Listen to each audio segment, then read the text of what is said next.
Now we have a keynote speech from Ms. Vaishali Rastogi, the Managing Director, APAC, and Senior Partner in Boston Consulting Group, who will be discussing boosting women in tech. Ms. Rastogi, please begin your presentation. Thank you, Mike, and thank you for having me here. It's a real delight to see such an engaged forum, and loved hearing the insights so far. Hopefully, if I can just begin my share screen so that we can get going. If you just give me a minute. And okay, I hope everybody can see the screen now.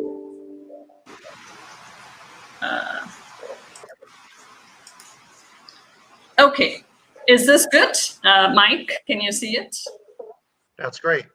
Okay, so let me start.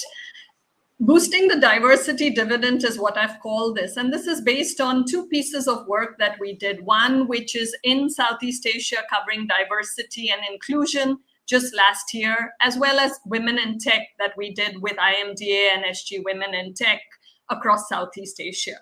And, you know, there's been numerous studies done. So why have we done yet another one? And I think what we wanted to do was really pinpoint what are some specific call to action in this part of the world, particularly in Asia, when it comes to boosting the diversity dividend. And if I just touch on a few highlights, I mean, the case for change, I think there have been so many studies. I guess I don't need to add to that. But if indeed there were any skeptics, here is another piece, right? And this is coming straight from the voices of the people who should be front and center, which is the women in this case, which say that 57% of employees would leave their current company for a more inclusive culture. And think about the hiring, the retraining, and just the loss of sheer talent. So hopefully this is just yet another call to action beyond what you've already heard of all these years. Now, the good news is that we are starting from a relatively strong baseline, at least in higher education. And when you look at Southeast Asia or India or China, and you look at the dark green bar, that's the bar that talks about overall women's share in higher education on the left side. And you can see that, we're doing well. And of course, we've just picked 3 regions in Asia. There are many more. And even women in tech, the new world of digital, we're doing well in there. Now, when it comes to the workforce, you can see some pockets, obviously China, Southeast Asia out there, though there are differences by country. And of course, there are some that, we need to continue to pace the game. But at least we have a very good starting point. Now, if we have this, what more can we do to boost this diversity dividend? And, I would say it's also just the basics. And all of us here in this forum should stand up and ask for some of these things, which is, if you look at diversity and inclusion programs, if you look at how many exist in, these are based on our respondents, the 6,000 that we interviewed. There's only about, say, 60% of companies that have some sort of program. And of course, we can also talk about how effective they are, but just the sheer baseline of having one versus when you look at the global average. So even a simple step like that could make such a difference. Of course, there are huge nuances by country on what people look for and what, in fact, people look for in individual companies and, in fact, at their life stages as well. And rather than go through this slide, I thought I would use women in tech as a proxy to just explain how we looked at this. What we found is that there are 3 moments of truth in people's lives. One is especially for recruiting and retaining women in pursuing careers in technology, but you could use the same approach actually for recruiting and retaining women in the broader workforce. One is at the point of higher education. The second is what happens at the entry-level job. And the third is in their long-term career. And when you look at it, we found that there are very different influencers, as well as what goes against certain choices. And this is for technology, as I mentioned. When you look at higher education, people do look around and see what is it that personally interests them, but what is it that they hear about their own skills and capabilities. And in fact, sometimes the perceived level of difficulty that they see based on what people around them say. And so whether it's our role as parents, whether it's our role as coaches, educators, really thinking through carefully how even education really determines choices is quite key. Obviously, the first job makes a big difference. If you pick a job in tech, you're more likely to stay in tech, and tech is a very broad word. It includes everything from digital to data science to cloud and so on.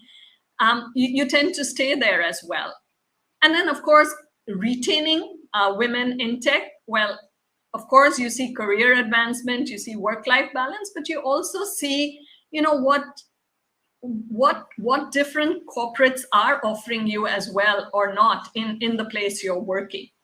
And so from this, you can come to what we call really making sure that every corporation, every, and not just corporation, every individual as well, the women are equally responsible, as well as government and educators need to come together. And I think this is really key if we want to drive a step change in what we see. And here are just some levers that we identified. There are similar levers actually for the moments of truth for raising overall diversity as well. But you can see it starts early. For example, in technology, exposing people to tech subjects, showing them role models and women participating in those events, ensuring that they get career counseling and that the materials are aimed to be tech women friendly or gender friendly, shall I say. And then obviously in the long-term career, making sure that you show that women can be equally successful and have that role modeling and the structural support that they need. I think if we do these, whether it's a simple initiative like having a D&I program that really matters, and then making sure that it really provides the sort of support that encourages both the recruiting and the retention, I think would go a long way, given that we have such a strong baseline of women in higher education, to keep them engaged in the workforce for many years to come. I will stop there and I will stop sharing the presentation and see if we have perhaps a moment or two to do Q&A.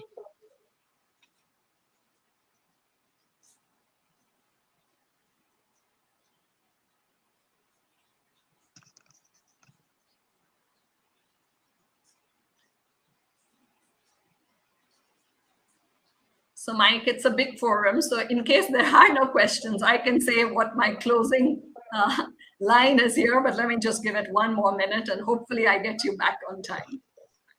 Well, we haven't seen any questions yet. I'm sure a lot of people have those questions. I understand that you had some technical difficulties going through the presentation, which we will share later on with all the members of the audience. But I think the question that I would ask you is, what are the 3 most important takeaways that everyone here can get from your presentation? What is it that will be most important in changing their lives? So I would say from the women's perspective themselves, I would say number 1, really listen to your own inner voice and go look out and see what others have done. Don't just, take the average view and settle for it. So that's point 1. Second would be, in my mind, seek out role mentors. They act as a force multiplier, and it is key. Everybody needs help. I did so as well during my 25 years at BCG. So seek help. We are not very good at seeking help. And the third one would be, I think never settle for what you think or worry about the future will bring. Get there first and then worry about all the challenges, be it raising kids, be it other things. So don't step out too early. And I'm sorry you'll had difficulty seeing the presentation. Copies of it are available on our website, both on the D&I side as well as Women in Tech. And you're welcome to look at it there as well. And I'm happy to share one too. And I'd like to follow up with one question. You mentioned how important it is for people to have mentors. If somebody asked you to be their mentor, what would you say to them? How would you respond? I would be, first of all, people should be delighted. There is no better, I think after 25 years, I've realized that a smile and seeing success on someone that you have, helped a little bit in a small way, perhaps even, keeps you going for a long, long time. It refuels your tank a lot. And for the women, I'd say, by the way, you don't get success at the first shot. There could be, some rocks along the way. Doesn't matter. You need to just keep trying till you find the right chemistry and the right role model and mentor. Well, I can imagine that you're going to have a lot of requests as a mentor after this session.